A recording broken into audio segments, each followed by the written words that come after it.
I talk a lot about the 10-10-10-70 principle. So what does that look like? The first 10% of everything that you have gross is God's. It belongs to God. So we are returning to him. Tithing is not generosity. It's not giving. It is returning to somebody what is already theirs. So we return the first 10. So that's the 10.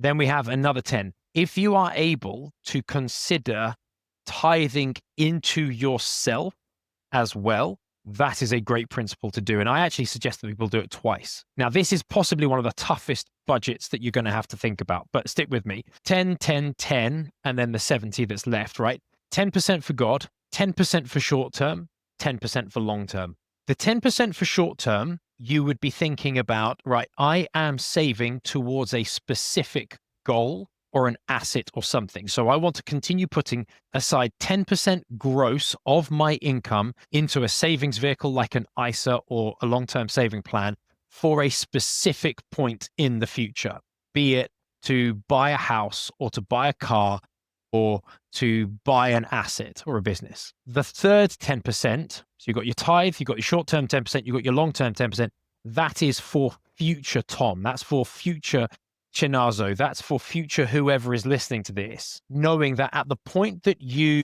retire, you are potentially going into a season of drought, right? Because your income has ceased. Your salary, your lifeblood of income is no longer there. And so if we're able to think about that, and actually the reason I mentioned Joseph is because that's what they did. They put aside 20% every year for 7 years so that in the 7 years of drought and famine, they had more than enough. I see. Okay. Now, the reason that we add the other 10% in is because we tithe, right? So we put God first. We then put the other 10% aside. That means, and this is tough, but that means that you are living off 70% of your income. And it's 70% of your gross income, which you will then pay tax on. Now, you will get a tax rebate on your tithe because it'll be to a church, which is a charity. And also, if you put 10% into your pension as a vehicle for saving, you get tax relief on that as well. So really, you have an awful lot. If you're in the UK, you have an awful lot of government support and assistance to do this and to make this happen, to make this work. Giving to charity and giving into your pension, 20%, and then discipline to save the 10% towards your goal. That will actually reduce the amount of tax and national insurance and all the rest of it that you pay. You've then got to work really hard to consistently and consciously live within your means. But if you do, if you can stick to that 10-10-10-70 formula, you are almost guaranteed to win with money in the long run. It's very, very hard not to win with money in the long run, sticking to that formula. Thank you. That's really, really helpful. And it reminds me so much of the sort of pay yourself first philosophy, which you kind of hear a lot in the secular finance space. But it's not just paying yourself first, it's also paying God as well. So I think it's a really useful way to look at it. And then looking more practically in terms of budgeting, I saw you talk about like this sort of hot weather category for budgeting, which I've never heard of before. So it'd be really interesting if you could talk a bit more about that too. Yeah. And you mentioned, like, I love the idea of a budget as simply being to give your money a mission before it comes into you. Because make no mistake, the world is definitely on a mission to take money out of your pocket. The world is categorically trying to find ways of parting you from your cash. And so if you don't have a mission for your money, there are lots of other people who have a plan for it. So the way that I think of a budget is being, right, where is that money going to go when it comes into me? Well, I know that the first 10% is going back to my church. I know the next 10% is going for future Tom for the pension. I know that the next 10% is going into short-term saving because I want to buy another business. I then have 70% available to me to spend. And then how you split that up is really up to you, but you've got to think about the fact that your mortgage, your rent, your car, your fuel, your food budget, all the rest of that is coming out of that 70%. So you've got to make sure that you're living within your means at that point. Yeah, that might well be that within your budget you have, I was chatting with one of my consulting clients the other day, and they were saying that they felt a little bit guilty because occasionally they loved picking up a slice of cake from Leon on the way home.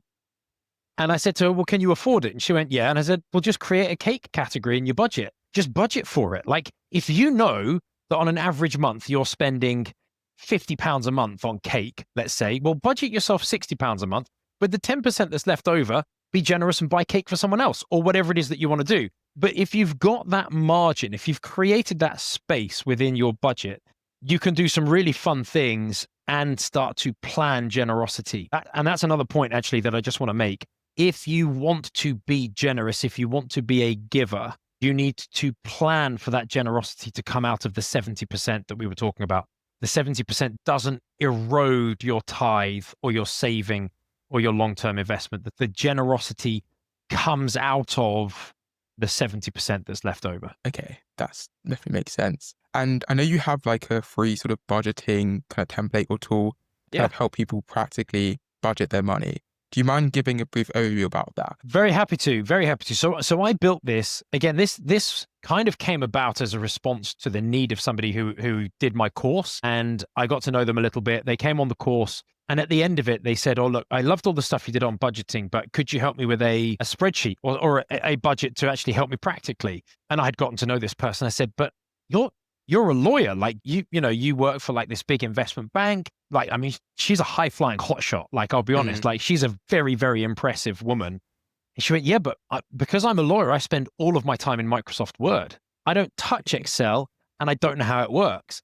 And I thought, if this lady who I hold in really high esteem wants support and help creating a budget because her skill set lies elsewhere, there's a good chance that lots of other people are going to want that too. So I created this budgeting template, this budgeting tool specifically for Christians. So what it allows you to do is you put in your income at the top, you put it in gross and you put it in net. And the reason you do both of those is because it will then automatically work out this 10, 10, 10, 70 for you and put those numbers into the different categories for saving and spending, that sort of thing.